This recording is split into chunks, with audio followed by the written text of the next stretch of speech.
Du coup, concrètement, comment est-ce qu'on fait pour mettre en place une stratégie, une bonne stratégie de communication?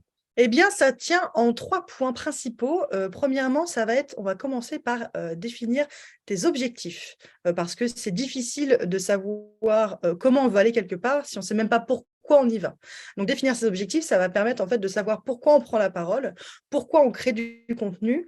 Est-ce que, donc Mélissa a parlé de visibilité, crédibilité, c'est typiquement ça en fait. On va faire découler un petit peu ses volontés en créant des objectifs clairs et bien définis. La deuxième étape, ça va être de définir tes personas. Les personas, ce sont tes cibles. En fait, tu vas définir qui est ton client idéal. Est-ce que quel âge il a, quelle profession il exerce, où est-ce qu'il habite, quelles sont ses limites, quels sont ses freins à acheter potentiellement ta solution, quelles sont ses motivations au contraire à acheter ta solution, etc. Pouvoir le définir clairement, ça va te permettre de mieux pouvoir lui parler. Il faut essayer de définir au moins 2 à 3 personas pour être sûr de balayer tous tes clients idéaux. La troisième étape pour définir ta stratégie de communication et de création de contenu, ça va être de définir ton positionnement. Ton positionnement, c'est la manière dont tu vas communiquer. Est-ce que tu vas être plutôt à vous voyez ton audience? Est-ce que tu vas plutôt la tutoyer pour créer de la proximité?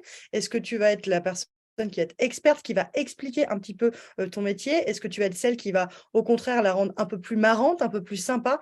Ce positionnement, ça va permettre de faire découler tous tes contenus dans ta stratégie. Oui, donc du coup, tu nous as expliqué comment mettre en place une stratégie.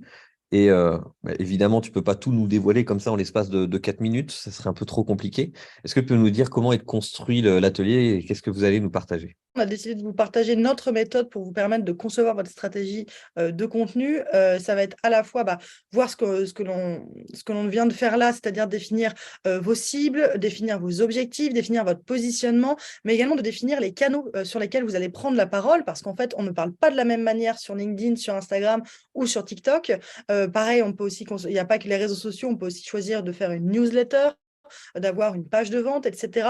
Donc, on va passer en revue tous ces canaux de communication et comment bien les utiliser, comment avoir la bonne stratégie pour bien les utiliser et toucher ses clients. J'espère que vous repartirez avec beaucoup d'apprentissage, beaucoup d'infos et beaucoup de positifs aussi, parce que c'est toujours sympa de travailler là-dessus. Et pour connaître la suite de ce que Mélissa et Juliette te partageront durant le grand atelier sur comment te construire une stratégie marketing sur mesure, je t'invite à utiliser le lien juste en dessous pour t'inscrire.